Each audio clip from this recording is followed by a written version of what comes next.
I don't know if anyone's gonna come tonight because I forgot to remind everybody. Yikes.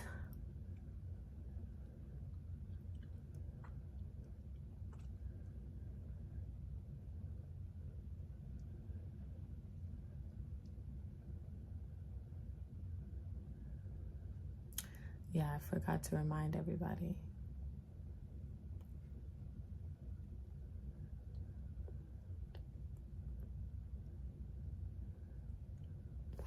Well, how do I know?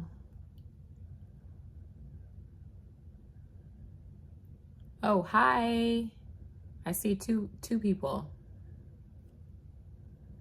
Oh, you know what I never did? I didn't turn it. Okay. Anyway, there's 2 people in here, so let's get started. Hi. I can't see the comments yet. I'm going to pull it up on my big computer here. But we're going to get started.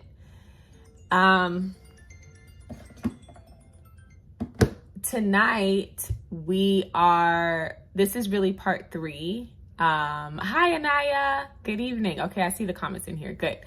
So it's really part 3, but really part 2 because I messed up the first week, remember?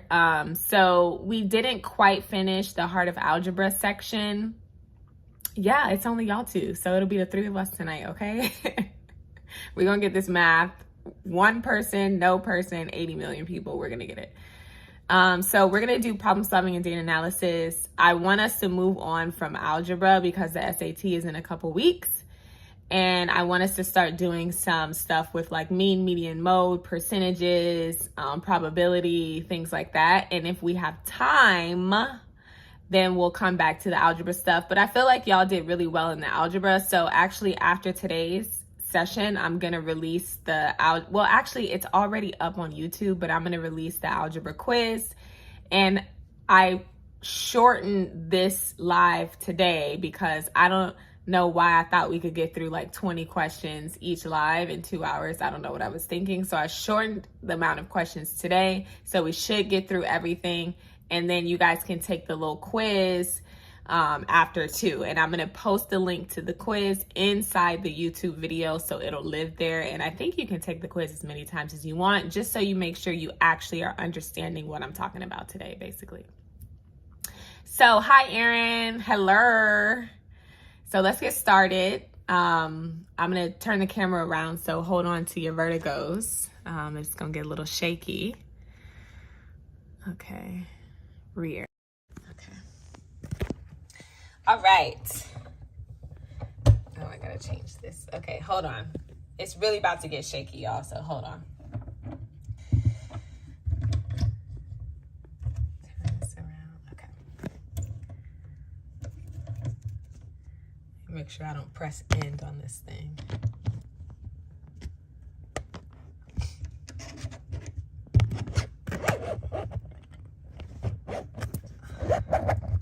Okay.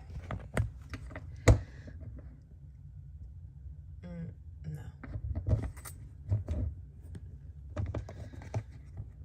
Okay. Uh-oh. Hold on, y'all. Clearly I'm struggling.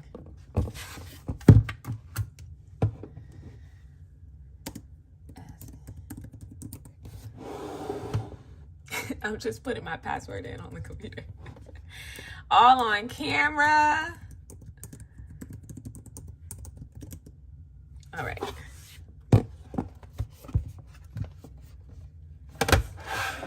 All right, here we go. There we are.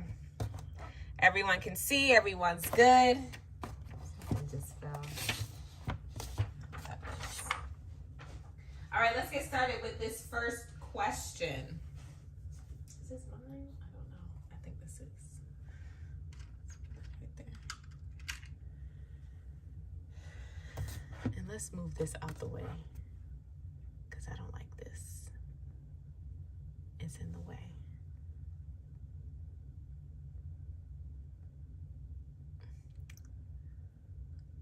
Oops.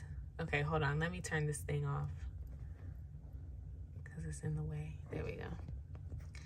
All right. Actually, I feel like I can take that off too. too. Give me a second, y'all, because I'm clearly struggling.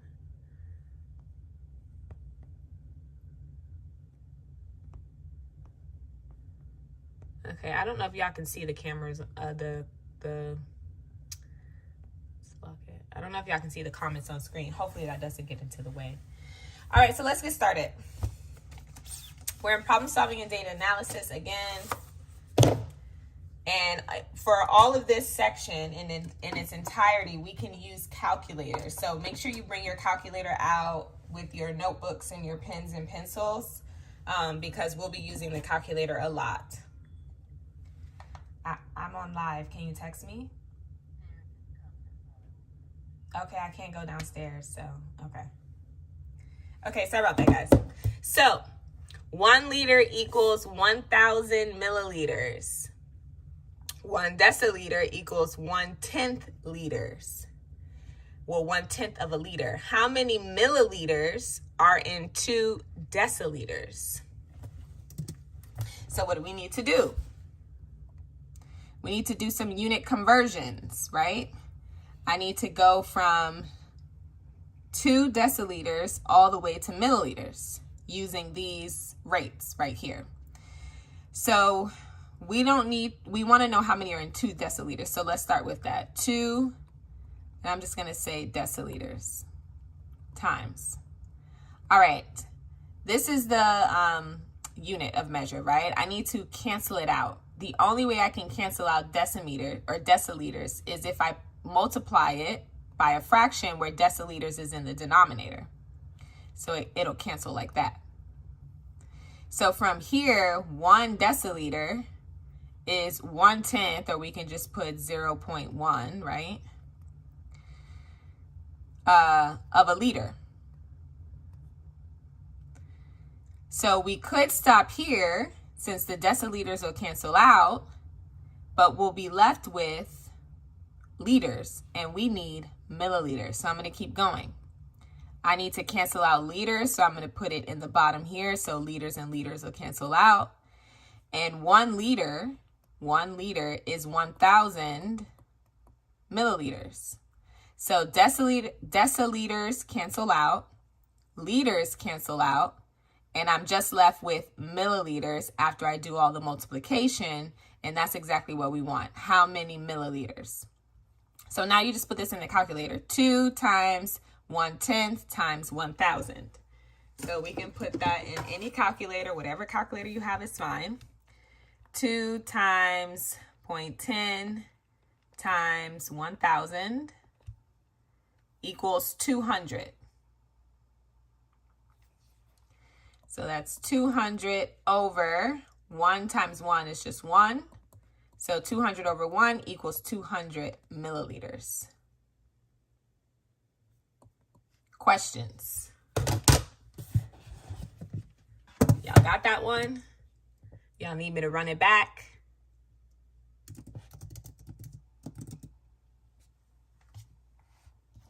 How y'all feeling about it?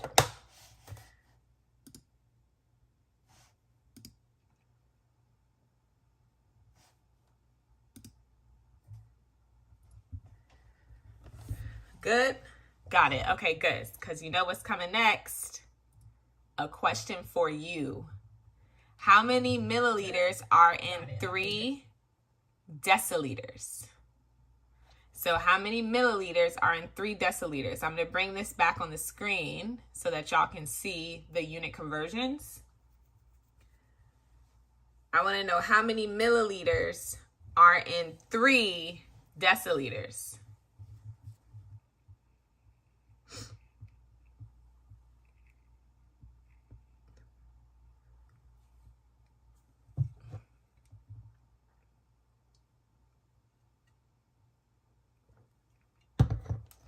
What y'all got? Okay, Connor's got 300. Anybody else? What y'all think?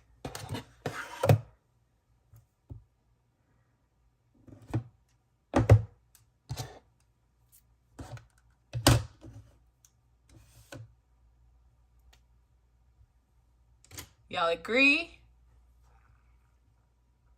300. Naya got 300. Good. Okay, let's test it out and see. How many milliliters are in 3 deciliters? Well, we'll start with 3 deciliters, 3 deci. And whatever I multiply it by, deci has to go down here.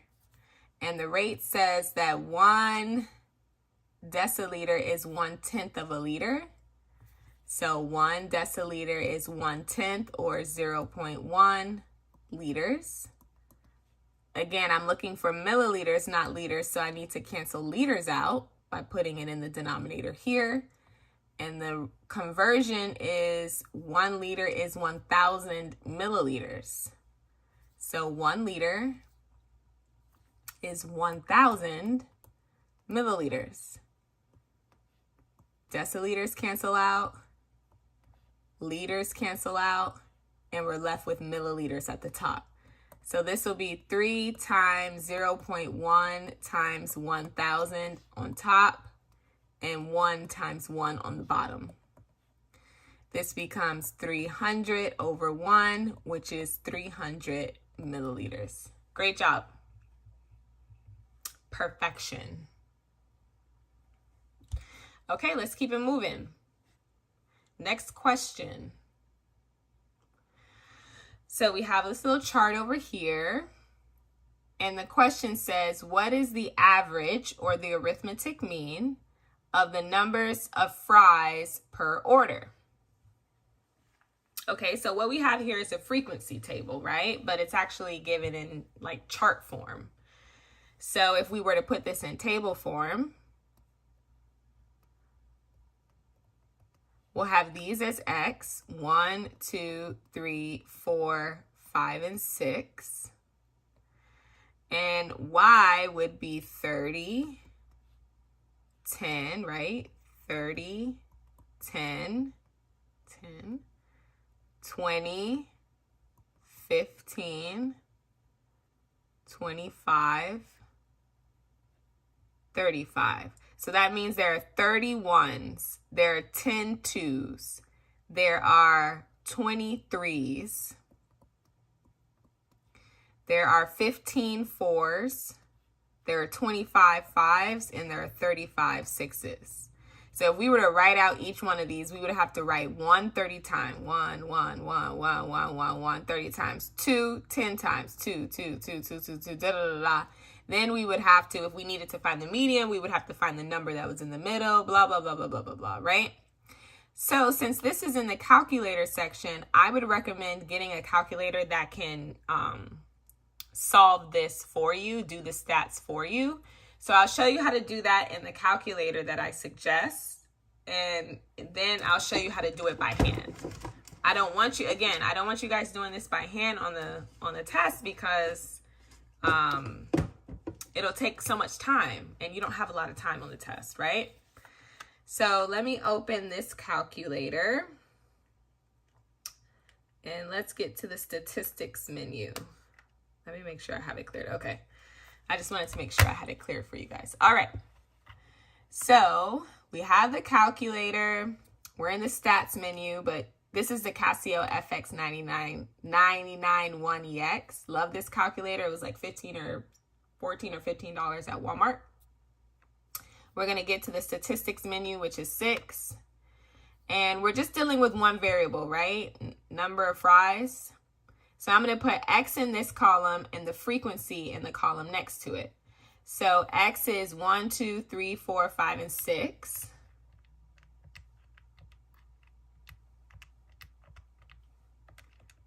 And then I'm going to go back up to the frequencies and plug those in. 30, 10, 20, 15, 25, 35.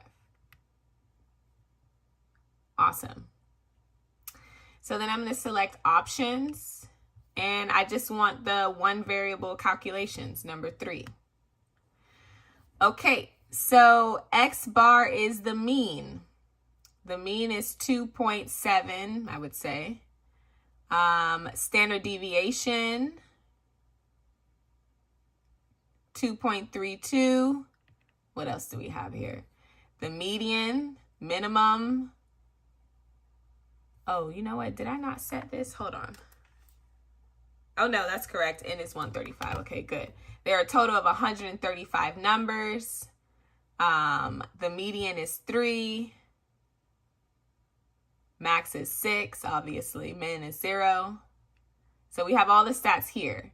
So if I were to say, the question says, what is the average, the arithmetic mean? You look here for X bar, and it's roughly 2.7. Not bad, right? Relatively quick. Now, if you needed to do this by hand, it's not terrible either. It would just take a little bit more time, okay? So the first thing you want to do is multiply each one of these individually together. So 1 times 30 is 30. 2 times 10 is 20. 3 times 20 is 60. 4 times 15 is 60, right? Yeah. 5 times 25 is 125. And 6 times 35 is 200. Did I do that correct? 6 times 35. Wait, let me quit this. 210. All right. Then you add all these up together. That gives us 5, 3, well, this is 12. 12 plus 5 is 17. Plus 2 is 19. Plus 1 is 20. 505. Hopefully that's correct, but put this in the calculator for sure. Then once you find this number, you need to add the total frequencies. So this is 15, 4, 5, 6, 7, 8, 9, 10, 135, which we saw that N was. Once you have these two sums, the average is just 505 divided by 135. Put that in the calculator, 505 divided by 135. And you get, oh, did I do this incorrectly? Because I got 3.7. Was the mean 3.7 and I just didn't see it correctly? Or did I just add an extra 100 in there? Let's see. Stats, one variable. Oh, gosh. Okay, so I'm assuming that I saw a 2, but it really was a 3. Oh, yeah, the mean was 3.7. Sorry, guys. My vision is not the best. So the mean is 3.7, but you can also find it by hand this way. So don't feel like you have to get a calculator. Like I said, these questions will only be in the calculator section. You will never have a question like this in the non-calculator section because these are always in the problem solving and data analysis part of the exam, which are all calculator-based questions. But so, you know, it's quick if you have the calculator, but if you don't have the calculator, it's not solely impossible. Okay, questions. Does that make sense? Also, let me show you quickly how to find, oh yes, the stats menu. So you click menu and it'll take you up to number 1, and the stats menu is number 6. So then you hit enter. Okay, Anaya, let's run it back one more time. So we'll do it by hand, and then I'll show you in the calculator again.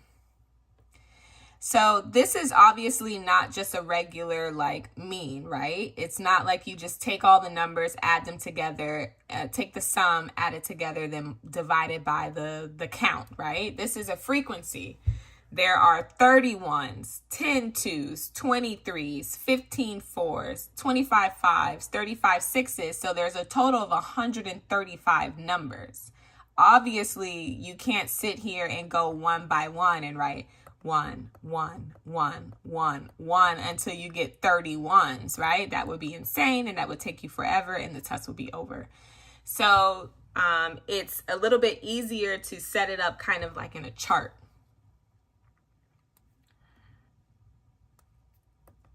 So X is the number of orders, right? 1, 2, 3, 4, 5, and 6. And then the frequencies are along the y-axis. So there are 31s, 10 2s, 23s, 15 4s, 25 5s, and 35 6s. So once you do that, you multiply them together. 1 times 30 is 30, 2 times 10 is 20, 3 times 20 is 60, 4 times 15 is 60, 5 times 25 is 125, and 6 times 35 is 210. We good so far?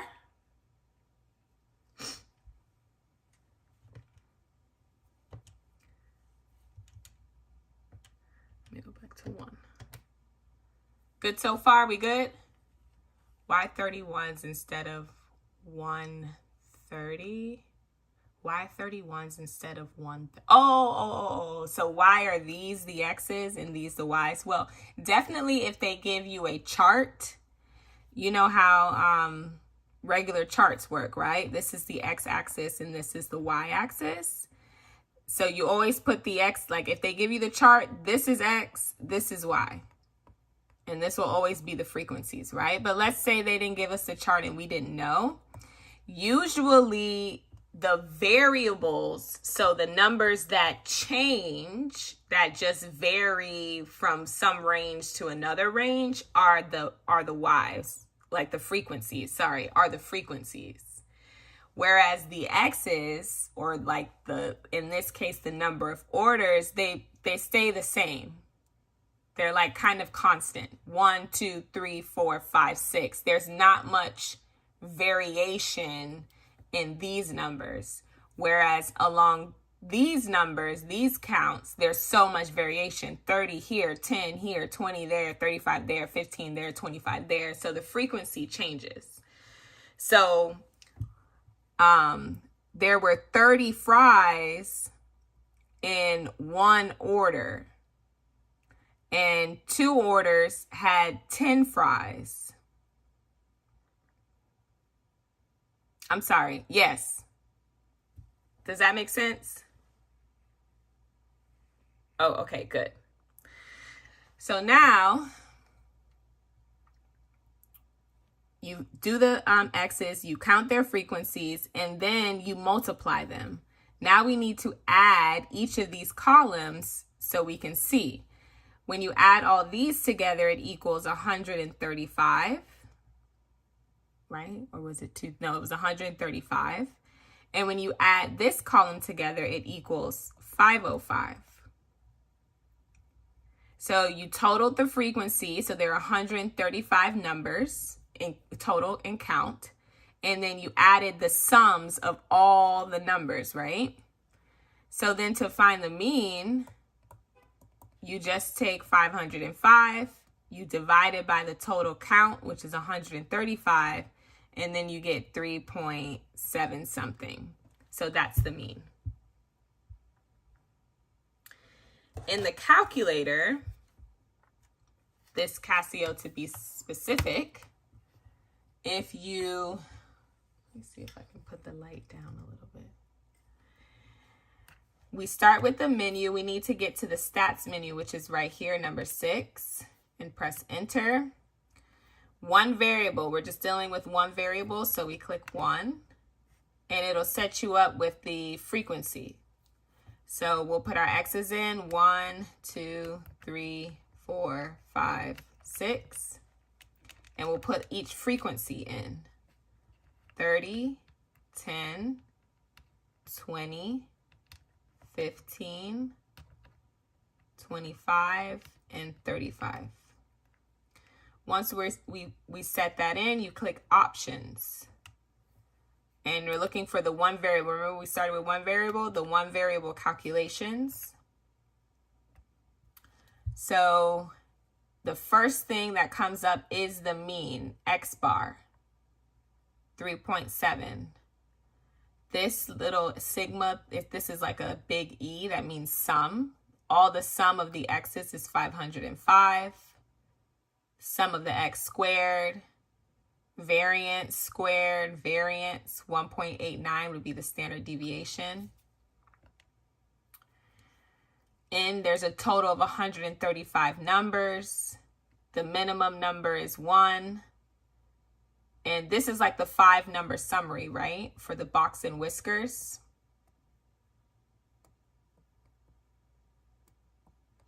So the minimum is 1. Q1 is 2. Q2, excuse me, which is just the median, is 4. Q3 is 6. And the max is 6. So there's that. So these are all the stats. Oh, I'm off screen, aren't I?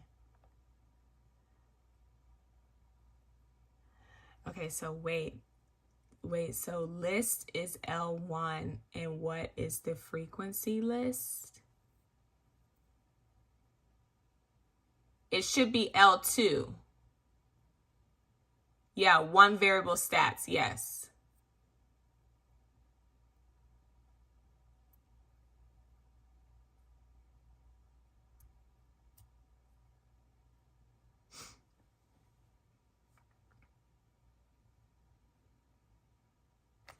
All right. Y'all got that one? Not terrible, right? Because L2 is the frequency list. Yes, it should be.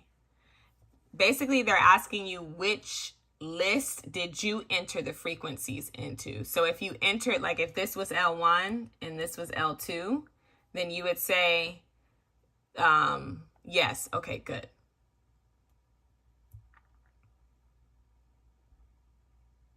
Okay, good. I hope y'all got it, because guess what? Time for you to try. What is the average? Find the average.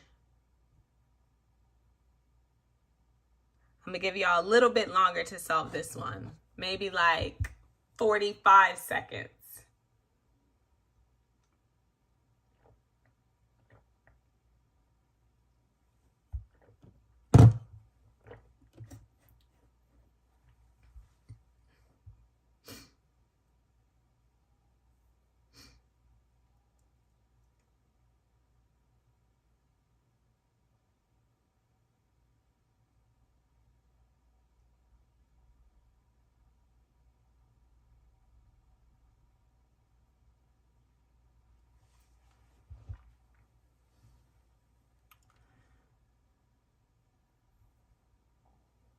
And frequencies are, remember, like we said, frequencies are the numbers that have more variation. They're kind of all over the place. Okay, we got 2 3.6s. Okay.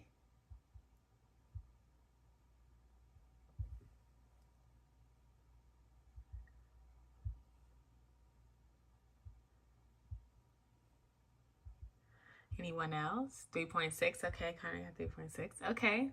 All right, let's try to solve it. So I'm going to do it by hand first, and I'm putting the calculator. So it's already in its chart form. I'm sorry, it's already in a table form. So let's just multiply. 1 times 5 is 5. 2 times 8 is 16. 4 times 6 is 24. 5 times 4 is 20. 6 times 7 is 42. Add all those together. This is 17, I think. 6 plus 4 is 10. 5, 17. 2, 4, 6, 107. Then I'm going to add the total frequencies together. We've got 10, 25, 30. So then 107 divided by 30, I'm going to put that in the calculator. 107 divided by 30 is 3.56, which rounds to about 3.6. Great job. All right, so let's try it in the calculator. Okay, Connor said I got 3. I didn't care if it was right or not. Connor. Connor, we don't want copies. Connor, we want your honest answers. All answers are welcomed here. Okay, how did I get 15? How did I get 15? Oh, no, that was just when I was adding. I carried the 1. When I started adding them together. 6 plus 4 gave me 10, 5, 15, 2, 17. I carried the 1. 1 plus 2 is 2, 4, 6 plus 4 is 10, 107. And then I added the frequencies. 6 plus 4 is 10, 8 plus 7 is 15, which 10 plus 15 is 25, plus 5 is 30. But again, do this in the calculator. Don't trust your mental math, especially when, you know, it's an open calculator section.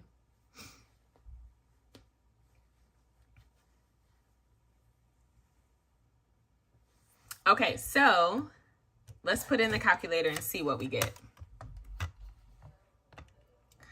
Okay. So I'm going to the stats menu again. Make sure y'all can see me. Okay. Going to the stats menu, one variable stats. We have our x's, which is 1, 2, 3, 4, 5, and 6. 1, 2, 3, 4, 5, and 6. And then we have our frequencies, 5, 8, 6, 4, and 7. I'm going to click options. I need my one variable stats. And something's off, right? Because we got 3.09. So either I did my math completely wrong, or I might have entered something incorrectly. So let's verify. First, let me make sure I got my math correct. Let me go back. How do I go back again? To editor. Delete. All right, 1, 2, 3, 4, 5, 6, 5, 8, 6, 4, 7. Oh, look what I did, guys. Big mistake. So I entered 1, 2, 3. There's no 3 here. Haha. So I need to go back here, change this to 4, 5, JK, 4, 5, and 6, and delete that. So let's make sure 1, 2, no 3, 4, 5, and 6. Okay. Then 5, 8, 6, 4, and 7. All right, now we can get our one variable calculations, number 3. And X bar is 3.56 repeated, which is roughly 3.6. Yeah, y'all see that, right? So technically, since there's no 3, it would mean that 3 classrooms have 0. The number with the frequency would be 0. There are 3 classrooms with 0 number of students in it. So be mindful of that so we don't make that same mistake on our exams, right? And as you can see, it threw it off. It threw the mean off a little bit, right? It said it was like 3.1 or 3.0. And I guarantee you the SAT will have that as an answer choice. So just make sure you're solving it correctly. I know it's tough to do that because you're moving so fast, and clearly I made that same mistake moving fast, but with practice, with double, triple checking your numbers in the calculator, or by doing it by hand, you'll be able to solve it. All right, let's keep it moving. Now we need to find the median of the frequency. The median is the middle number, the number dead set in the middle of the data. But of course, we're not going to write out 1 30 times, 2 10 times, 3 20 times. and then count each one to figure out where the middle number is. No, we're not doing that. Instead, we're either going to plug it in the calculator or we're going to try to solve it by hand. So let me show you how to solve it by hand first. So what we have to do is take n plus 1 and divide it by 2. You have to know this to find the median. So n means we need to add all the frequencies together, right? So if I add all the frequencies, I have that becomes 15, 3, 4, 5, 6, 7, 8, 9, 10 plus 3 is 135. That's n. I have 135 numbers here. So now I'm going to take 135, add 1, and divide by 2. 136 divided by 2, and that becomes 68. So the 68th, the mean is not 68. The 68th number is the mean.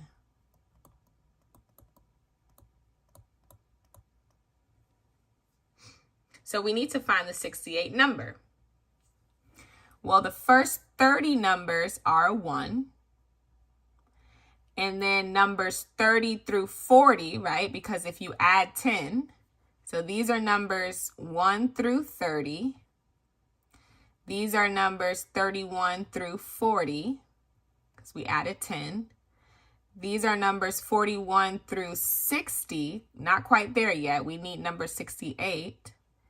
These are numbers 61 through 75. So 61 through 75, the 68th number is in between this range. So the median is 4. Sorry, this is median. So let me say that one more time.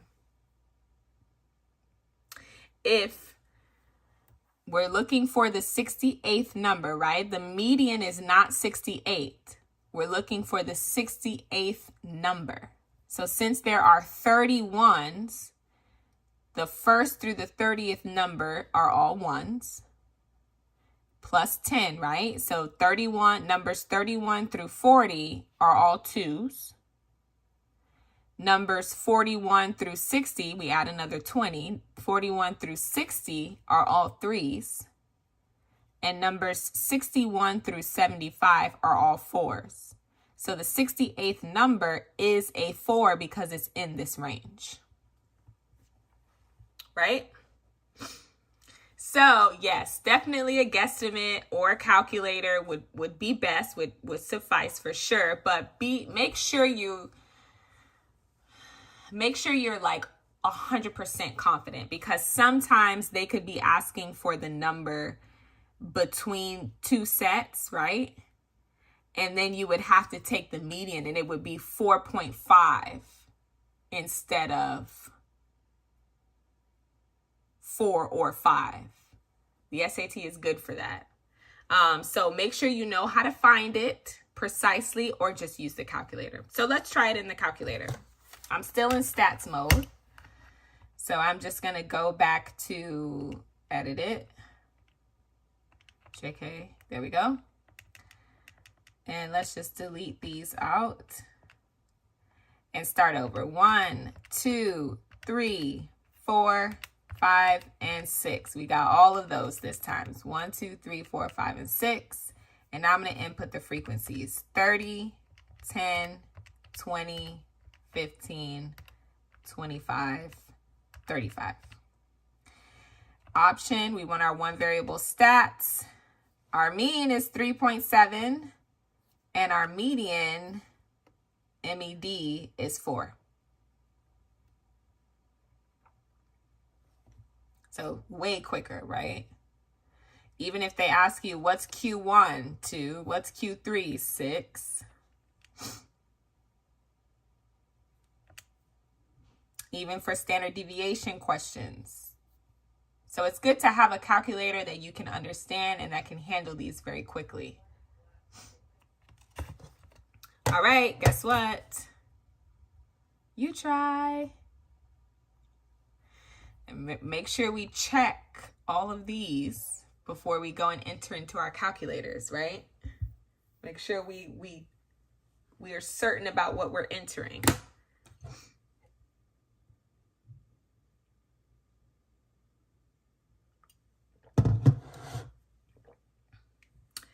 Okay, I'll give you 20 seconds.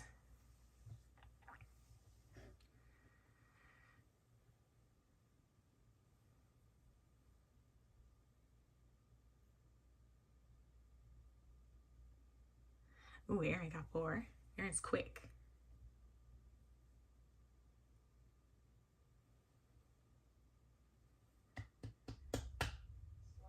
10 seconds.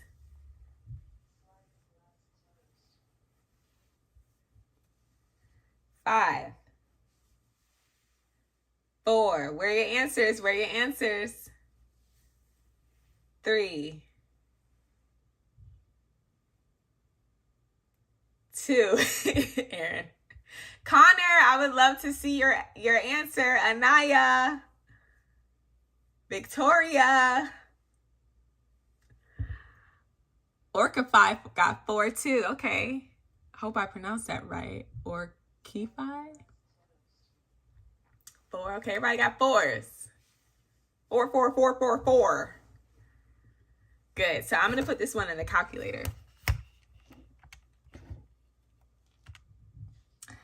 Let's delete all of these. And let's see if y'all are correct about 4. So 1, 2, no 3, 4, 5, and 6.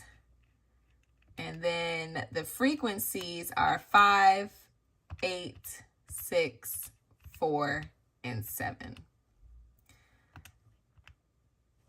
Let's see.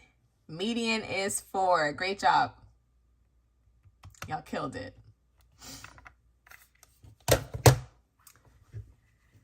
Yes, Aaron, we love it. We love all answers here because honestly, that's the only way I'll know how to guide you. The best way is through mistakes. And I know this from firsthand because I made lots of them over the past years. All right. Next. What time are we at? 6:47. Good. We're still making good time. Okay. So we have this two-way table. And it is comparing males and females and when they shower. Do they like to shower in the morning or do they like to shower in the evenings? So employees from a printing company were asked, what times of day do they regularly take showers? Based on the information reported in the chart above, which category resulted in a 31% of all employees surveyed? Yes, more columns. And honestly, I meant to say this in the beginning. I forgot to tell you guys this. So there are a couple things in this live that I will not cover in the study group. One of them is line of best fits. Those are relatively easy problems, right? Usually with the line of best fit, they're always giving you the equation of the line. You just have to make sure you can recognize which one is X, which variable is X, which variable is Y, and then solve from that. So we won't be going over line of best fit here. We also won't be going over probability in two-way tables. This is the only question that we'll do. But I do have a YouTube video. It's literally my only YouTube videos that explains the 3 types of probability tables you can see on the SAT. And it has a little extra bonus at the end for and or probability.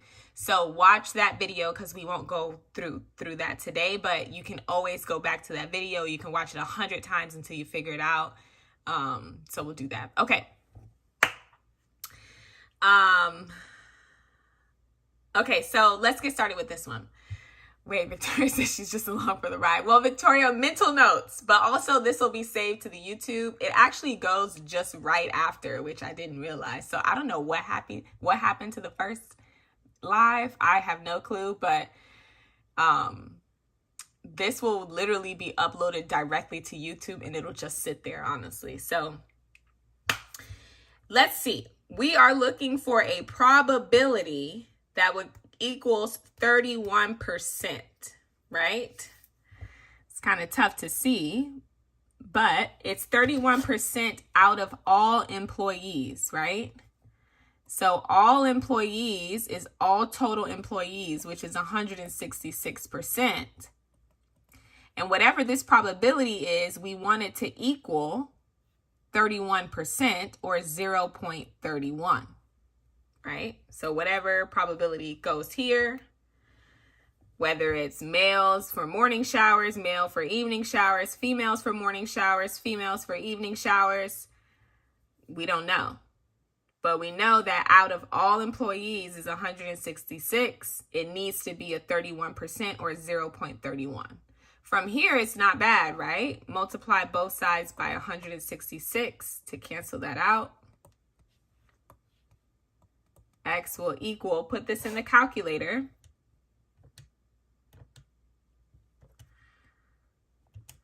Hold on, I need to get out of the stats menu. Okay, 0.31 times 166 is roughly 51.46. So which one of these entries is closest to 51.46? And it would be 52, which is evening showers for the male employees. So male employees who like evening showers. Questions? Yes, perfect. Not terrible, right? And I know charts and columns, they look very intimidating, but I promise you they are not intimidating, and I don't want you to be intimidated by them because they're so easy. So definitely watch that YouTube video. I think you'll feel much better at least looking at them and trying them. Okay, guess what? You try. I want to know which category makes up 22% of all employees who take morning showers. Not all employees. Gosh, I even forgot about that. All employees who take morning showers. So I'm going to bring this back so you can see not all employees surveyed. So not 166. Let me erase this. Out of all employees who take morning showers. So I'll give y'all 20 seconds. Hey, Trev. It's okay.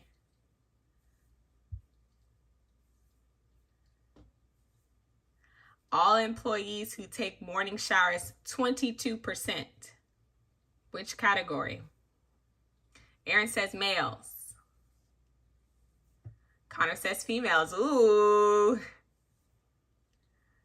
I'm excited. What else we got? 5 seconds.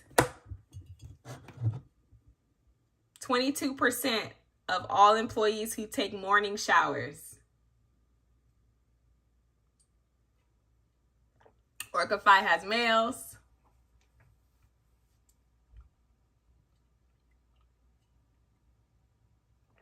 Try it again, Connor, and tell me what you get. Boy, Connor Cooper, that's a great name. CC. CC better CC me.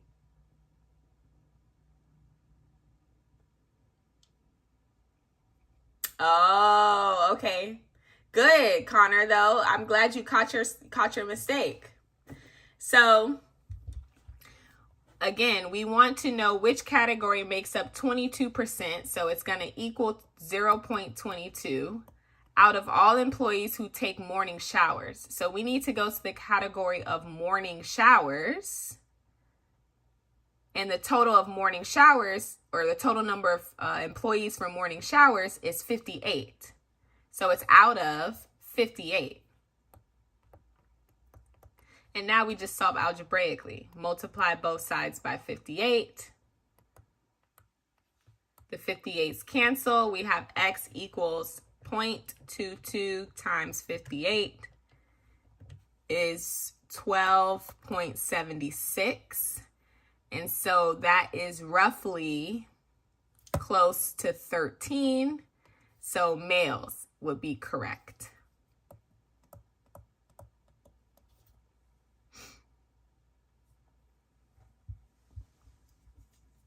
Okay. Number 5. More columns, more numbers, more charts. So we have all of these numbers in this data set. And it says, if the outlier 27 was removed, which measure of center would change the most? The mean, the median, the range, or the mode? So I would say that we put this in the calculator, right? And we can get all of that information. So I'm going to go back to the stats menu so we can put this in. Now I have a question. Should I enter this? Like, is this a frequency table? Do I need to enter this as a frequency table? What do y'all think?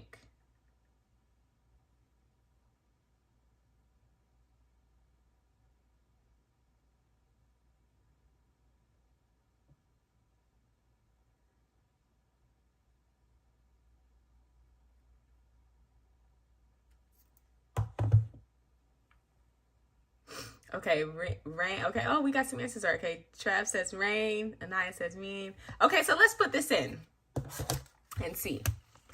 So I'm going to put, okay, there's 2 ways we can do this, honestly. So there are 3 ones, right? So I can put 1 and say that the frequency is 3 and continue that way. Or I can just type 3 ones. 1, 2, 3. Sorry. 1, 2, 3. Because there are 3 ones and each frequency of it, they just occur one time. So I can do 1, 1, 1, 2, 3, 3, 3, 4, 5, 6, 7, 7, 8, 9, 9, 10, 11, 12, 13, and 27. All of these have a frequency of 1. I don't need to change their frequencies. So let's get the one variable stats.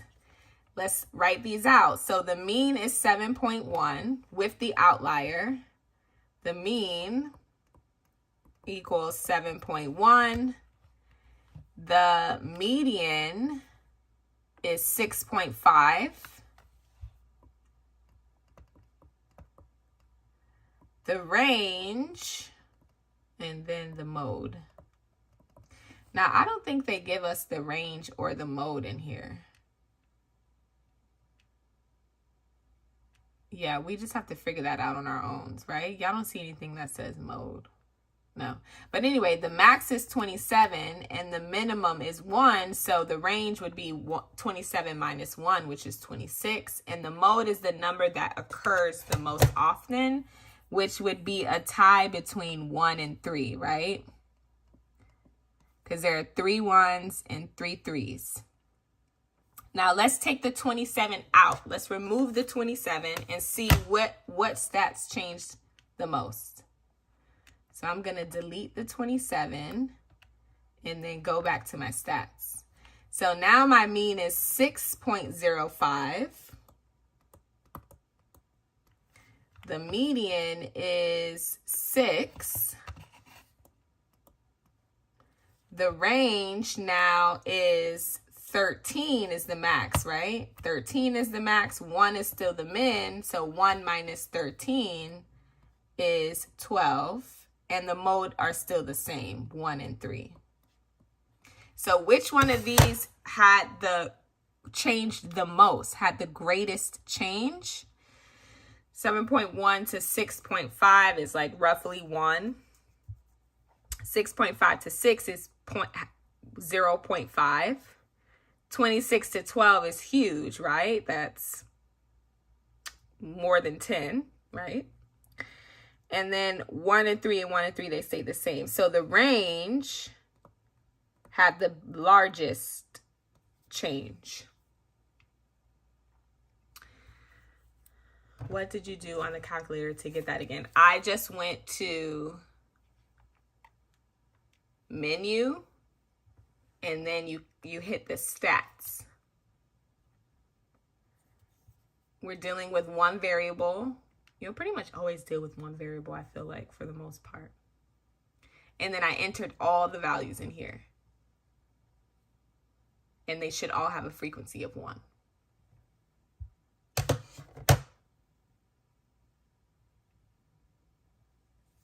All right, guess what? Your turn.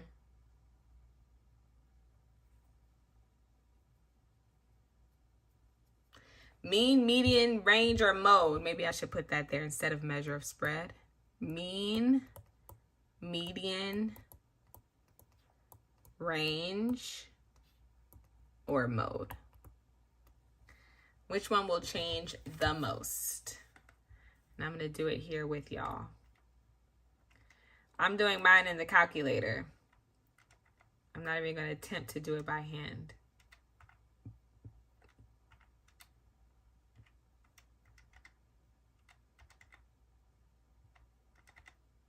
Actually, I should show you guys how to work through this by hand.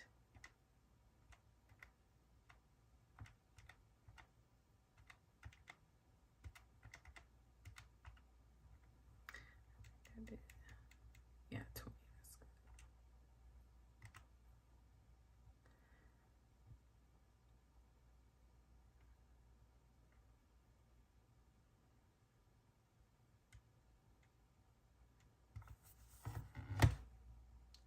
What was the top? Was the top on frequency or was the bottom one? What do you mean, Trev?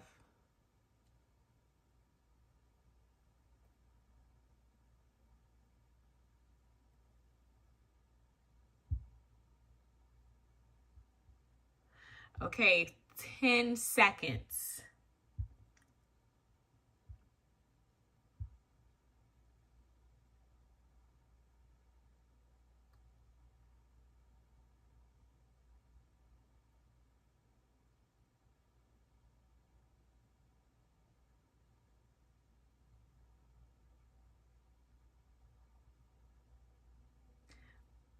Which chart is the frequency? Was 1 occurring 777? Oh, I see what you're saying. No, it's not necessarily, these aren't really frequency charts, but you could have entered it into the calculator and given frequencies to the numbers that appeared more than once. So for example, there are 3 6s, 1, 2, and 3. So when you put the table, when you're entering the values into the table, you would put 6 here, and there are 1, 2, 3 6s, so 3 would go here. Same thing for 2, there's 1, 2, 2, so you would put 2 here, and so on and so forth. But with the calculator, you can just enter each number and it'll just have a frequency of 1. So 2 has a frequency of 1, but then you'll have to write 2 again. It has a frequency of 1. 33 has a frequency of 1. 4 has a frequency of 1, etc., etc. This is to enter it into the calculator if you don't, if you just want to go enter them all one by one.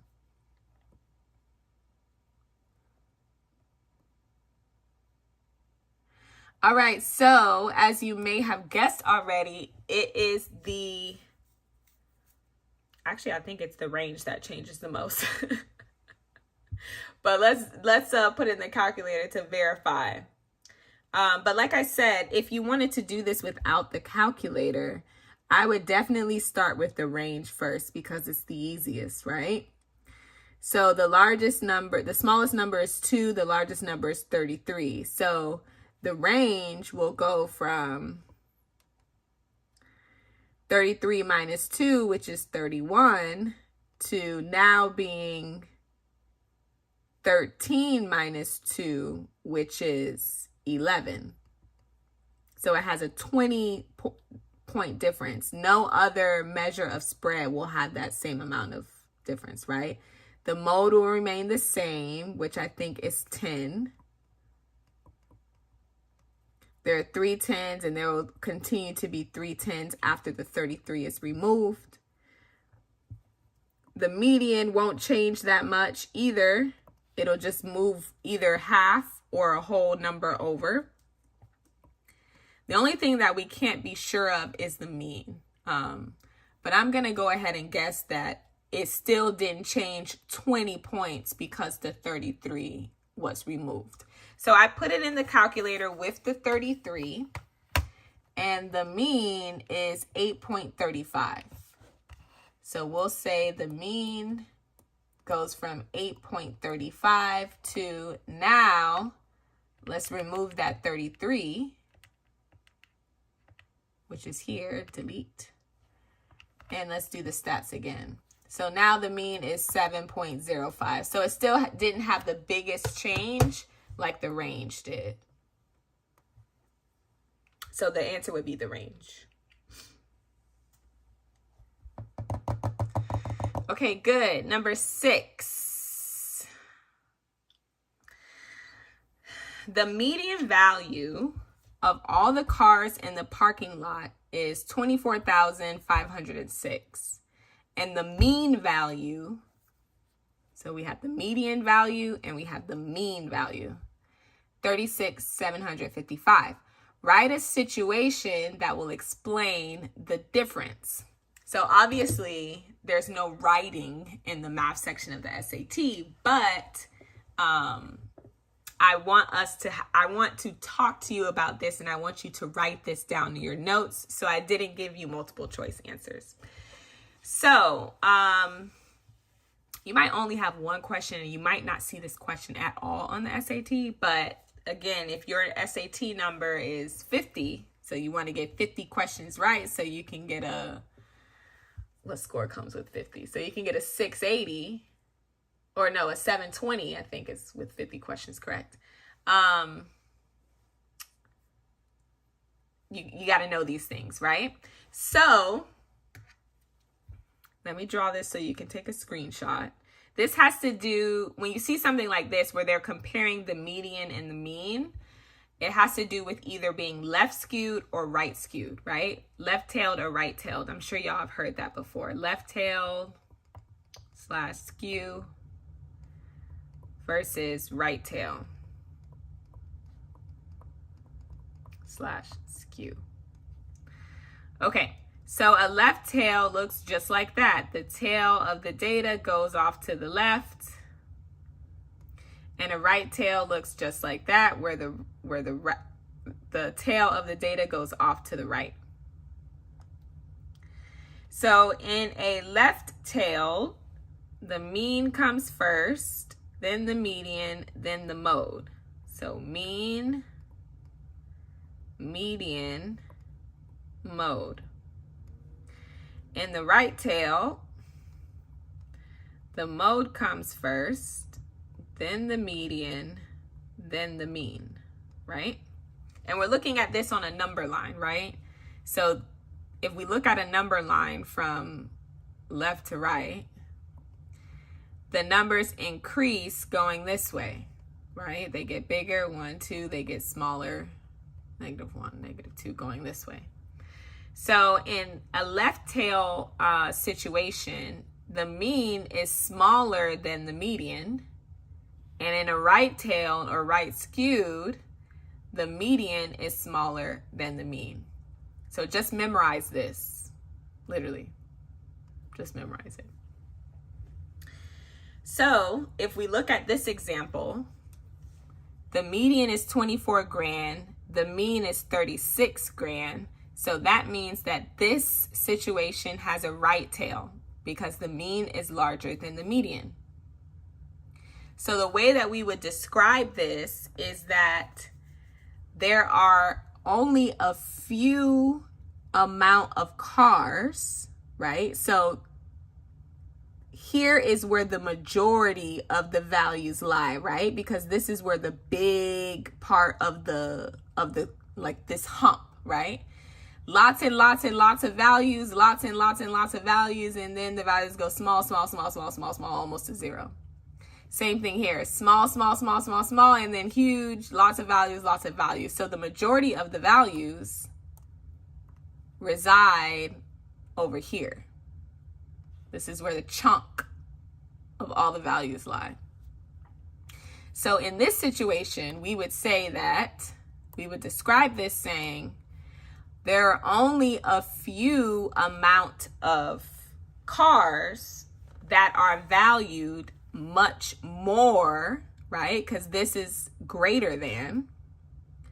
So only a few amount of cars cost more than the majority of the cars. Whereas if it were left-tailed, we would say only a few amount of cars are valued less than the majority of the cars. So I'm going to say that one more time. If it's left-tailed, this little piece right here, only a few of these are valued lower than the majority of the cars. And if it's right-tailed, only a few amount of cars are valued higher than the majority of the cars. So in this case, only a few amount of cars are valued more than 36,000, and the rest are smaller. Okay, think of the same thing, but with this question. The mean is $2.54.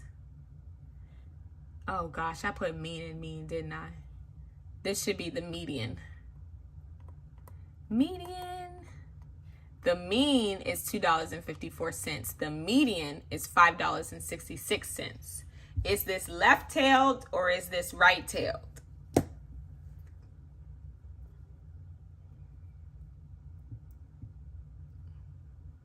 What we got, left or right? Oh, bye, Anaya. We'll see you next time. Yes, exactly, Trev. Like mean, median, mode. Of course, Aaron. Is this left-tailed or right-tailed? Because the median is larger than the mean. Left or right?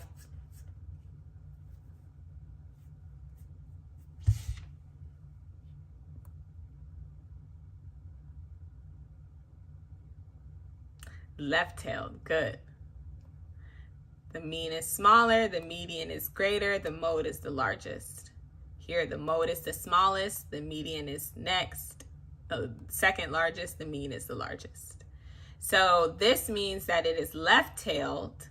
So what we can say are there are few values that are less than the majority of the apps. There are few apps, that cost less than the majority of the apps.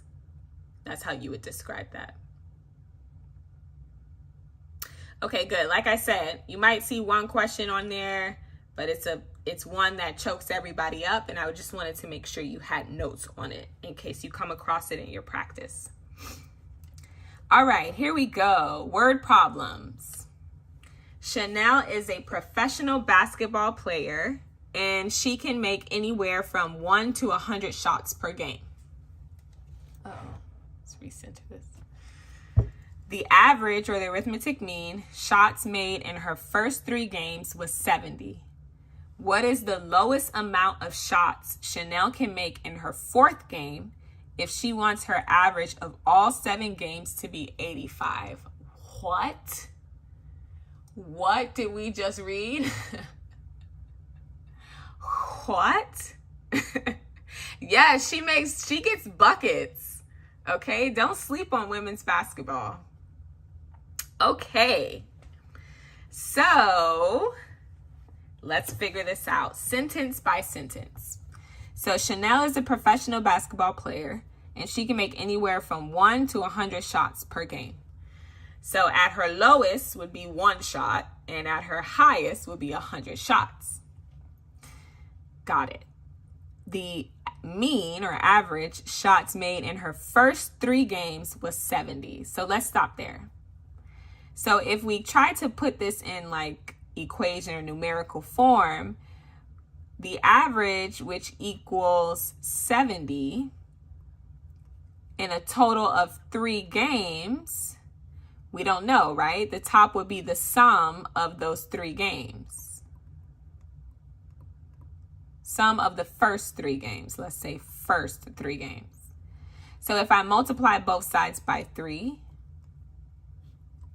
then I can find that the sum of the first, or games 1, 2, and 3, games 1, 2, and 3 is 210 points. Okay, so let me run that back.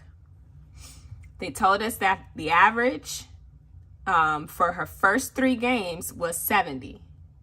So 70 was the average out of 3 games. And so the sum of all the points in the first 3 games, so sum of games 1, 2, and 3 is 210 points total. Okay, what is the lowest amount of shots Chanel can make in her 4th game if she wants her average of all 7 games to be 85? Okay, so let's think about that. She wants her average of all 7 games to be 85. That's out of 7 games. We know games 1, 2, and 3 was 210 points. Plus game 4, we don't know, so we'll put X. Plus, what about games 5, 6, and 7? Well, this is the thing. If we're only trying to figure out like what's the lowest amount that she can make in in her 4th game, that means that she has to make the highest amount in games 5, 6, and 7 in order to figure out what's the lowest amount she can make in her 4th game. It's kind of like when you're trying to figure out your grades, right? And you're like, okay, if I can make an 80 on this test and an 85 on this test, then I'll definitely leave the class with a B, right? But the lowest I can make, if I do end up getting 100 on this test, the lowest I can make on the next test is a 62. So I basically don't even need to study for the next test if I can make 100 on this test. So it's kind of like that. Think about how you would map out your grades, or what grades you would need to get on an exam. That's what we're trying to do here. So if she already scored 210 points in the first 3 games, and in games 5, 6, and 7, she maxes out, right? And max out is 100 shots. So 100 shots in game 5, 100 shots in game 6, and 100 shots in game 7. That would be a total of 300 shots. So if she's already scored 210 in the first 3 games, has a perfect average in games 5, 6, and 7, what's the lowest amount she needs to score in game 4 in order for her average of all 7 games to be 85? So multiply both sides by 7. This is 510 plus X. 300 plus 210 is 510 plus X. Equals 85 times 7. Just put that in the calculator. And that's 595. Right? 595. And then subtract 510 from both sides. And X equals 85. So she would have to score 85. That's the lowest amount she can get in game 4 in order for her average to be 85 for all 7 games. Okay, Trev says 270 plus x divided by 4 equals 7. Close, Trev, but that would, where you wrote divided by 4 would mean that she wants 85 to be her average for 4 games, but she wants 85 to be the average for all 7 games. So we need 7 in the denominator, and then we need to figure out what would be a perfect score for games 5, 6, and 7. And the lowest amount of shots she can make per game is 1, and 100 is the number, the max, like a perfect score would be 100. Questions. Ask me questions, because y'all know what's coming next.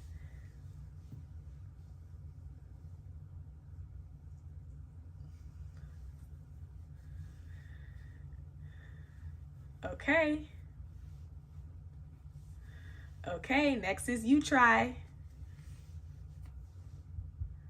So I'm going to give y'all 50 seconds. So let's go. Chanel is a professional basketball player. She can make anywhere from 1 to 100 shots per game. The average shots made in her first 4 games was 82. What is the lowest amount of shots Chanel can make in her 5th game if she wants her average of all 8 games to be 85?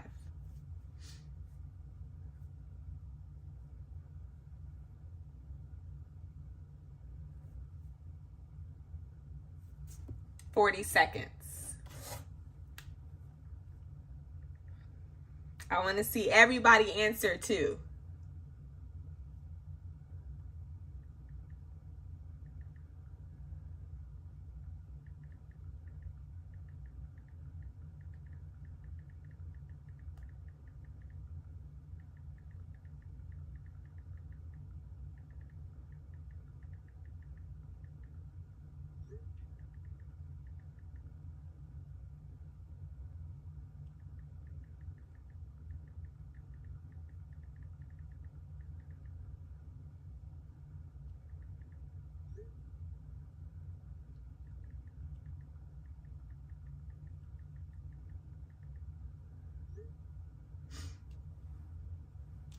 $30 seconds.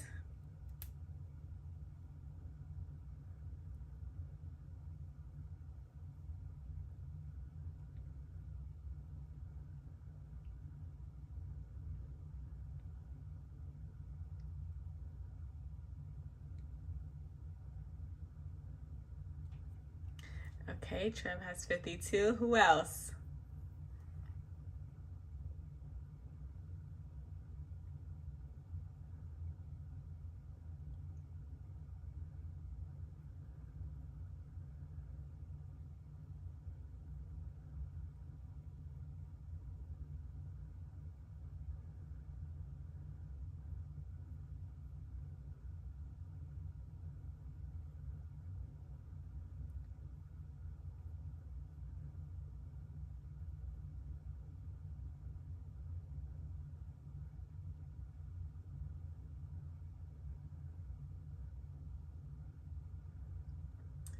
Okay, 10 seconds. Where y'all at? Where y'all at?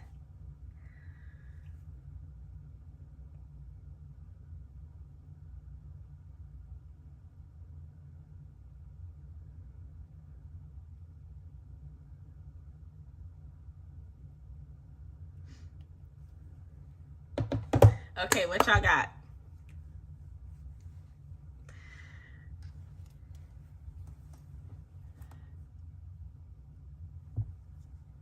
No other answers? Y'all got stuck? Wait, how many people are here? We got 7 people in here. What y'all got? All right, let's do it together then. Okay, so just like we did last time, the average in her first 4 games was 82. So average of 4 games, we needed to equal 82. And so the sum of first four, or 1, 2, 3, and 4, do that a little better. 1, 2, 3, and 4. Multiply both sides by 4. So the sum of 1 through 4 is 82 times 4. 82 times 4, put that in the calculator, 328. Then we need to know the sum of game 5, which we don't know, right? X. And now we need to know the sum of games 6 through 8. So games 6, 7, and 8. So if we only care about the lowest amount in game 5, then we need to max her out in games 6, 7, and 8. And the max number of shots she can make per game is 100. So that's 100 for game 6, 100 for game 7, 100 for game 8, for a total of 300 points. So now we have the sum, obviously X, but the sum of all of these games, which is 628 plus X, right? So 628 plus X divided by 8 games. We want that average to be 85. Multiply both sides by 8 to cancel out the 8 on that side. 8 times 85 is 680. So 628 plus X equals 680. And then subtract both sides by 628. X will equal, what is that? 52? 52. Awesome. So she has to score the lowest amount of points she can score on game 5 is 52 points. Okay, good. Let's keep it moving. Number 8. In the function graph y equals f of x, what value of x is f of x at its minimum? So we're looking for the minimum as a keyword, lowest point on the graph. And of course we read from bottom to top, right? These are the negative values, negative infinity, all the way up to positive infinity. So the lowest, the minimum, is going to be the lowest point. This is the minimum. Let's change my color. This is the minimum point.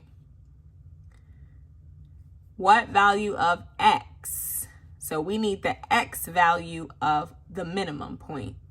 And this is the x-axis, right? X-axis, y-axis. So the x value of this minimum point is 1. So x equals 1. If they ask for the y value, then we would need to look along the y-axis. This is -1, -2, -3. This is -4. Y would be -4. Whoops. Also, y is another name for f of x. Same thing. They mean the same. Okay, so your turn is using the same graph above. What is the value of x when f of x is at its maximum? So look for where f of x is at its maximum, or where y is at its maximum, and tell me what is the x value at the maximum. 2 seconds. Uno. Let's do purple. Dos. Trev says 5. Anyone else? Who else?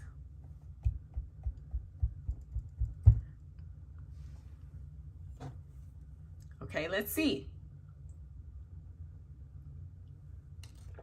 We got a 4. Okay, change from 5 to 4. Let's see. The maximum point is the highest point. Again, reading from bottom to top. This is the highest point. And it wants the x value. So we need to look down at the x-axis. This is the origin, which is 0. 1, 2, 3, 4. Good job. So x equals 4 at the maximum. And x equals 1 at the minimum. Awesome. Good, Zonde. Very good. Okay, quick, easy points on SAT. All right, number 9. Macy eats breakfast at a local diner, which offers a 15% discount for seniors. If Macy gets the discount and pays 6% tax, her total is $T. Write an expression that represents the original price of Macy's meal in terms of T. All right, let's see. Again, we're going to read word problems sentence by sentence. So, Macy eats breakfast at a local diner, which offers a 15% discount for seniors. Macy is a senior. She's a senior citizen. I think you only have to be like 65, right? To be a senior citizen discount, or is it 67? I don't know. Okay. Anyway, so there's some original price of her meal at the diner, and I'm just going to call the original price the OP. And I get a 15% discount. And I want you to remember this. I'm going to write this down.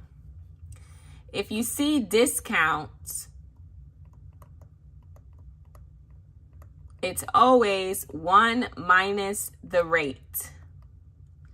If you see tax or tip, it's always 1 plus the rate. Okay? So we have this original price. We're offering a 15% discount, so it's going to be 1 minus the rate because it's a discount, right? We're taking it off. We're subtracting it. 1 minus 0.15. So let's see what that is. 1 minus 0.15. Put that in the calculator if you cannot figure it out. And that will give us 0.85. So this is the same thing as saying 0.85 times the original price. Or I guess we could just write it as 0.85 OP. That's the first sentence. Done. Second sentence. If Macy gets the discount and pays 6% tax, okay, so she got the discount and now she needs to pay a 6% tax. Tax and tip are 1 plus rate. So we have to do 1 plus 0.06. It's not 1.6 because that's 60%, which is very different from 6%. It's 1.06. So we can write this as 0.85 times whatever the original price is times 1.06. And that is going to be the total $T. So now what they want, the question says, write an expression that represents the original price in terms of T. So we need to solve for the original price in terms of T. Right now it's solved for T in terms of the original price. We need to solve for the original price in terms of T. So get the original price alone. The way to do that is we divide by 0.85 and by 1.06 on both sides.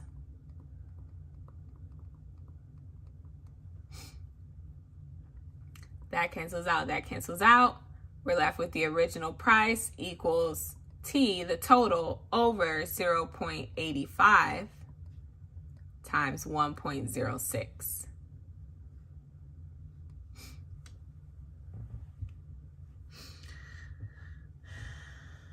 Close, Trev. Not 0.06, 1.06. Because it's what is it? Because it's tax, we have to add it on. So we need to add 1 plus the rate.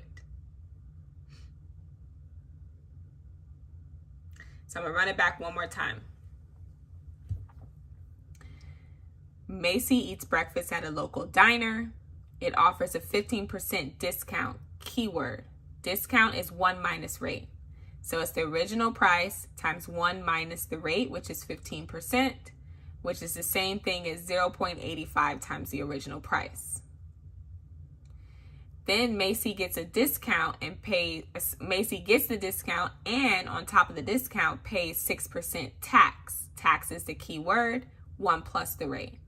So the discount we already calculated, 0.85 times the original price, times 1 plus the rate, which is 6% tax. That's the same thing as 0.85 times the original price times 1.06 equals T. Right now it's T in terms of OP, which means it's solved for T. The question asks for it to be solved in terms of the original price, in terms of T. So to get the original price alone, we needed to divide both sides by 0.85 and 1.06. To cancel those out, it left us with the original price equals T divided by both of those. Questions, comments, concerns?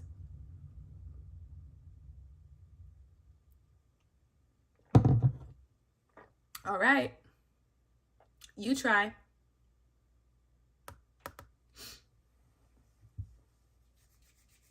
A group of friends were late buying tickets for a New Year's Eve party, and the original price had increased 10%. The friends pay the increase and a 7.5% tax. Write an expression that represents the original price of the tickets in terms of the total the group paid, T. All right, I'm going to give you 30 seconds. Clock starts now.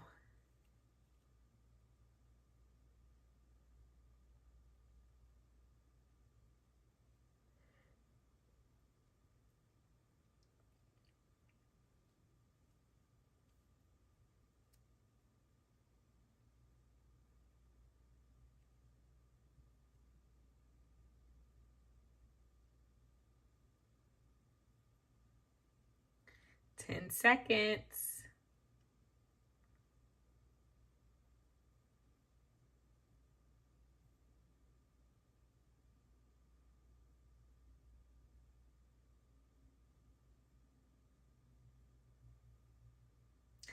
Five, 4, 3, 2, 1. What do we got? Okay, Trev says, I think that means T divided by 1.1 over 1.07. Okay, let's see. So the friends were late, which I can relate to buying tickets, and the original price increased. So that's 1 plus the rate, 10%. So we have the original price times 1 plus the rate because it increased, and the rate is 10% or 0.10. So that is 1.10 times the original price. So the friends paid that increase and a 7.5% tax. So a 7.5% tax is the same thing as 1 plus 0.075, right? Because 0.75 is 75%, but 0.075 is 7.5%, right? Because it moves over 2, 7.5 moves over 2, 75.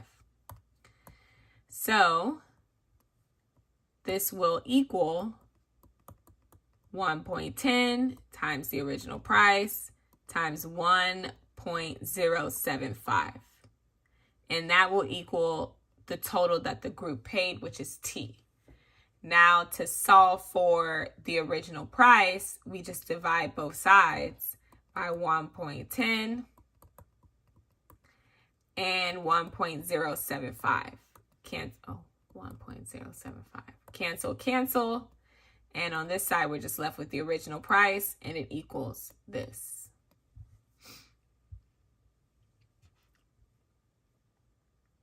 Okay, good. Let's keep it moving. An experiment was conducted to find out where city residents want to place public bike racks. The city surveyed 113 residents from the Oceanside neighborhood meeting. In total, 86 residents chose public schools, 21 chose public libraries, and 6 did not answer. Is this a reliable data collection? Why or why not? So first, what do y'all think? Is this a reliable data collection? Can we rely on these data collection methods? What do you think? Yes or no?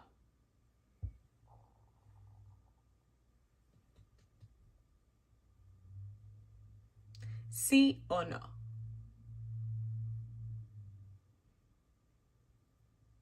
Who thinks yes? Zande thinks no. Okay. Who else?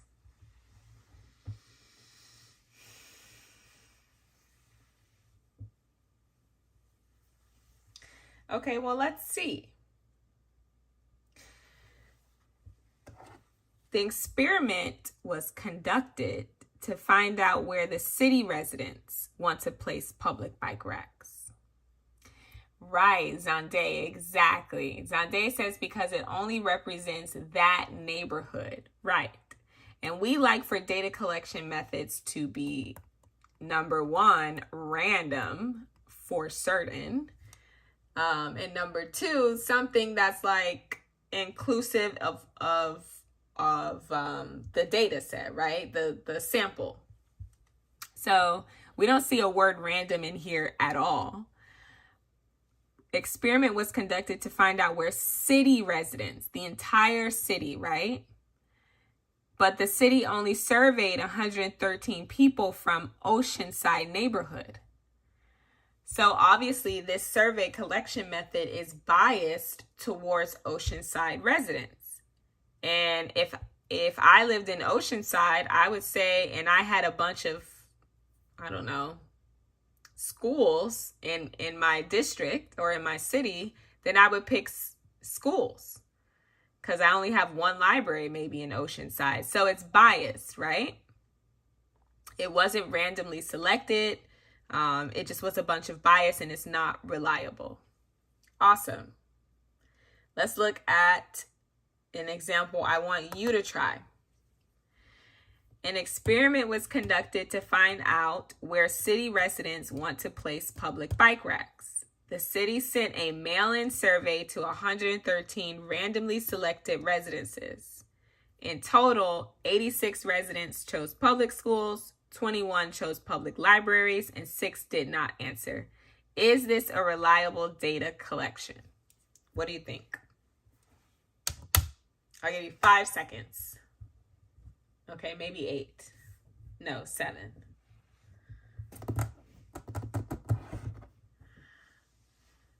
Yes, and Zande says yes. Because it's hopefully random. Yes, it's random and it represents the whole sample group. Exactly. Good. The residences weren't only in one neighborhood like Oceanside. They were randomly selected residences in the city. So it could have been from many different towns and municipalities within the city. Perfect. Okay, good. Number 11. Which savings plan shows exponential growth? So A, we have increasing by 10% of the current value every year, increasing by 10% of the initial value every year, increasing by 10% of the initial value plus $75 every year, or increasing by $75 each year. A, B, C, or D, do you think represents exponential growth? Okay, Trev says A. Who else? Who else takes a guess?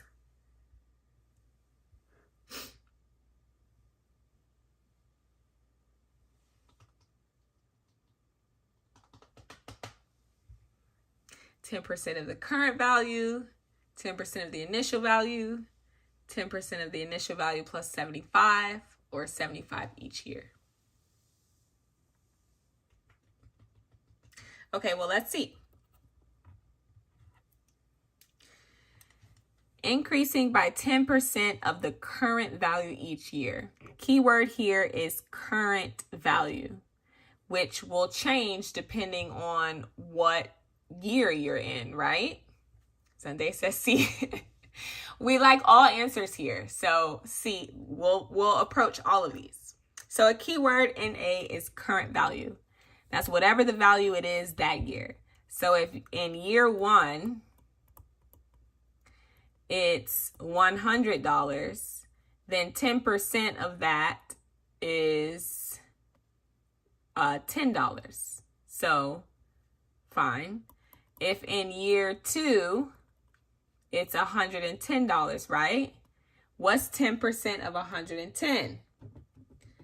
110, JK, 110 times 0.10 is 11. So it increased $11. So now year 3, we are at 121. It increases 10% of this value. What's 10% of 121? 121 times 0.10% is $12.10. So we add that here. So now year 4, we are at 132.10. 10% of that is 13, 12, 21, blah, blah, blah, and so on and so forth. So it's growing, growing, growing, growing, growing. It's different. The percentage is different each year because it takes the 10% from the current value. So it's not a constant change. So A is exponential. Let's look at B. If we pick B, it's 10% of the initial value, right? So let's go back to this example that we were just using. If my initial value, year 0, is $100, 10% of $100 is $10. So it just increases by 10% of the initial value every year. So year 1 would be 110. Year 2 would be 120. Year 3 would be 130, and so on and so forth, because it only increases by 10% of the initial value. 10% of the initial is $10. It increases by $10 each year. That's a constant change, and constant change is linear. So this is exponential. This is linear. Let's look at example C. Increases by 10% of the initial value plus $75 each year. So it increases by 10% of the initial value. Initial value is 100, 10% is 10, plus 75 each year. Again, it's increasing by the same amount, which is 10 plus 75, which is 85. Constant change, constant increase, that's a linear growth. And then D, increasing by $75 each year. Again, constant every year, it only changes $75. That is also linear.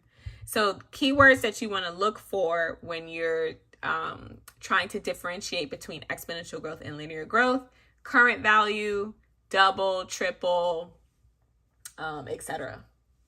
Basically looking for anything that is not changing constantly at the same amount. All right, you try this one. Which savings plan shows exponential growth? A, growth 25% annually. B, growth of $75 annually. C, growth of 25% plus $75 annually. D, double the initial value annually. I kind of messed up on these answer choices.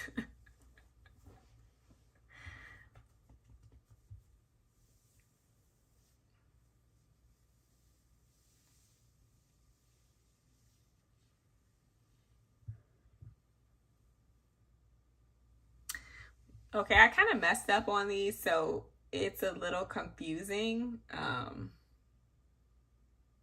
But the answer again is A. I meant to put for C, growth of 25%, the initial value plus 75% annually, and I completely missed the mark there. But A is it's constantly growing 25% each year. So although it doesn't say current year, it's insinuated that it's 25% annually each year.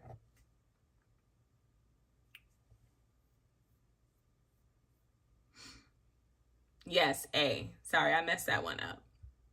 JK. Okay, 12. So we've got this little table. And the number of hours Craig plans to live read a day is 8.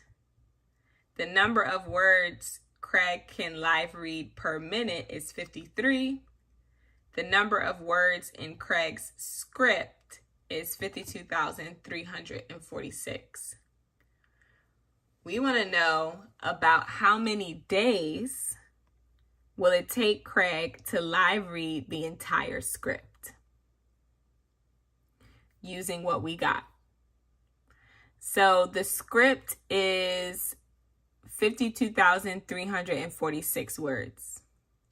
So 52,346 words times. We need to do some unit conversions. I need to end up with days, so I need to cancel words, and I'm going to do that by putting it in the denominator. Let's see what we have here. This is 8 number of hours. So this is 8 hours he reads per day. This is the number of words. 53 words he can live read per minute. So 53 goes here and 1 minute goes here. Again, the words will cancel. I'll be left with minutes, but I need days. So let's keep going. I need to cancel out minutes, so I put it in the denominator. And we're left here. We're left with, number of hours he plans to live read a day. So this is 8 hours per day, but that's not in minutes. So what can we do? Well, we can say that 1 hour has 60 minutes. That way minutes can still cancel out, but we'll be left with hours, which we need days. That's fine. I should have managed my spacing. I'm going to put hours down here, and I can use my last unit, 8 hours per 1 day. Hours cancel out, and now I'm left with days, which is what we want. So now I know that I did all of the unit conversions correctly.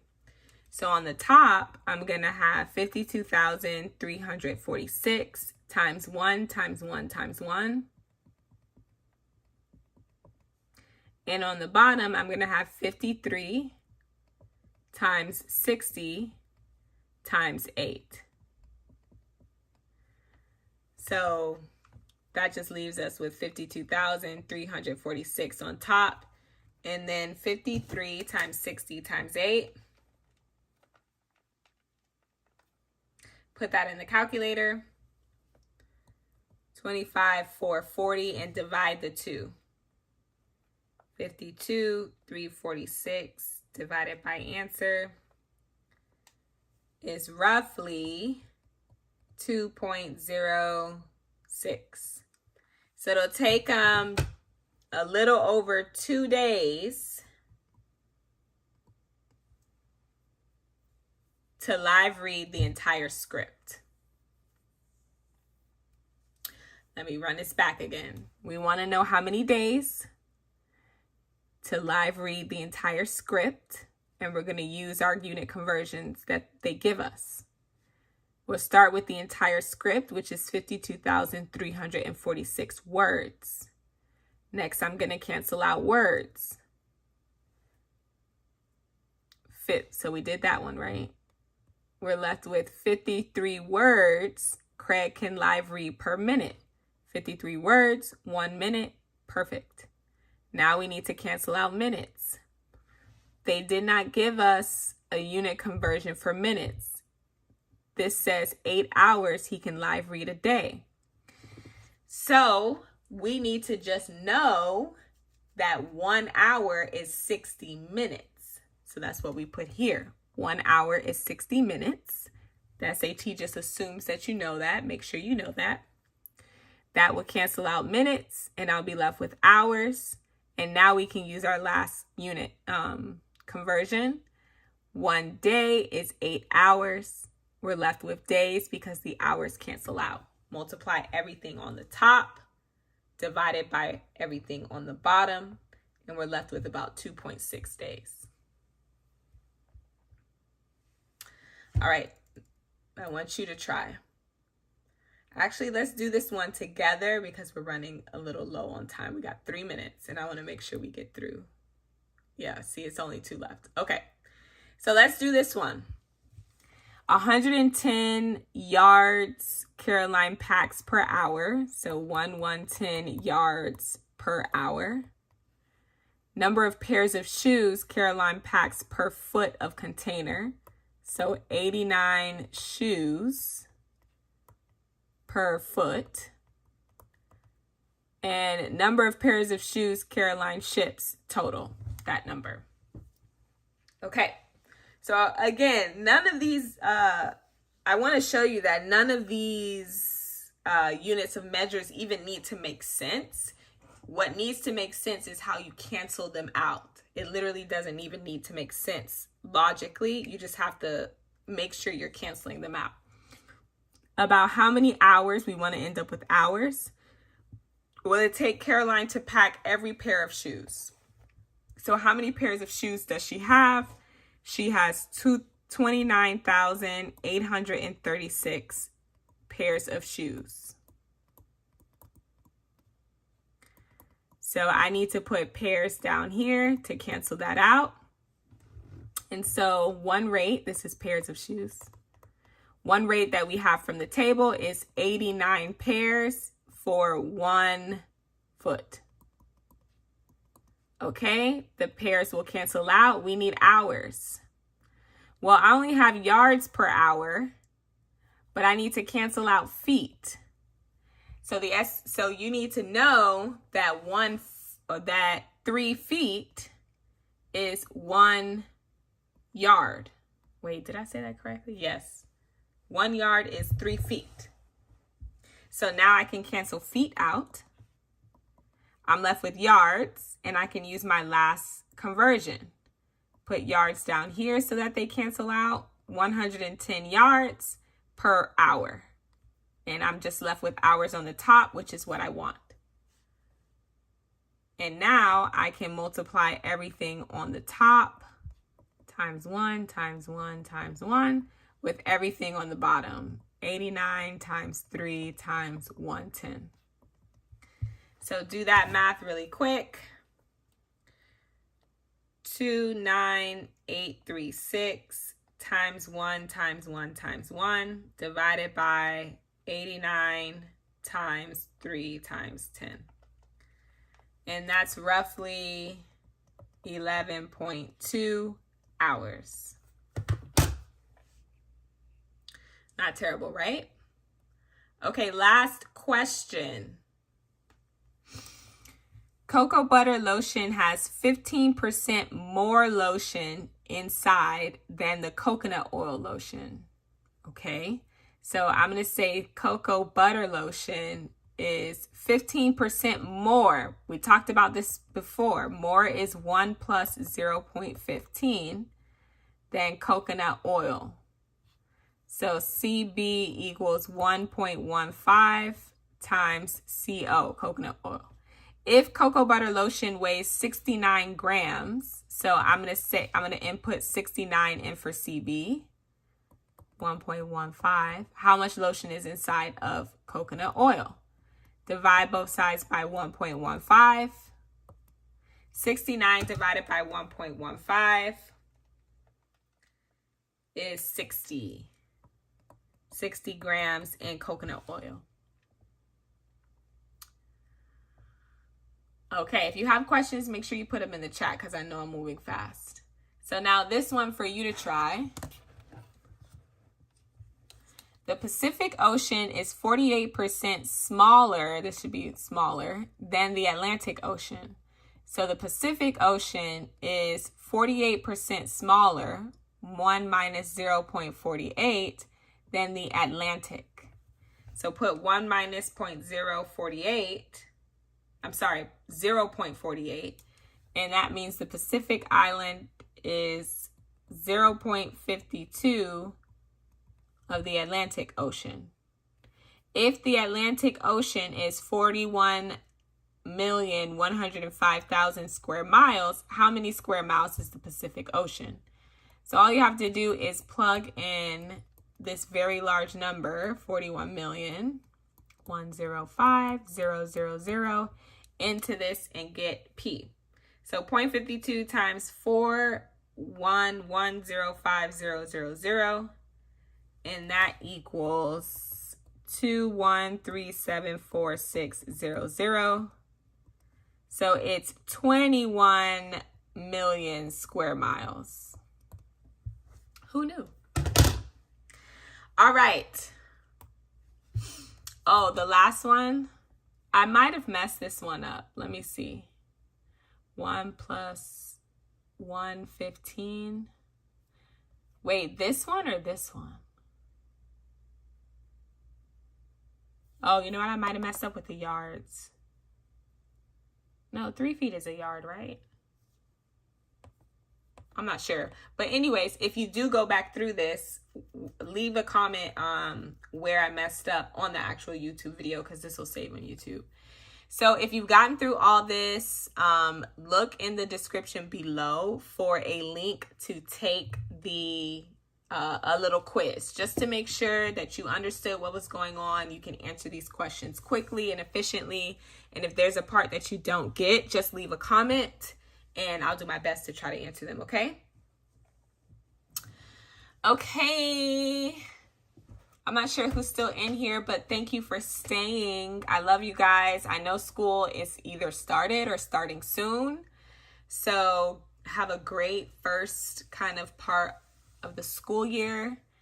You know, make a plan, stick to it. Get all your homework and all your projects out the way. Don't procrastinate. And be kind to your math teachers, okay? Love y'all. I'll see you next week at 6 p.m. We'll be doing Passport to Advanced Math. Actually, let me double check about that, because the test is next week, no? Ooh, yes, it's next week. So next week, we're going to be doing Passport to Advanced Math, and we're going to be doing the additional topics, which shouldn't be bad. So I'll see you guys on the 21st, and your exam will be on the 27th. Bye.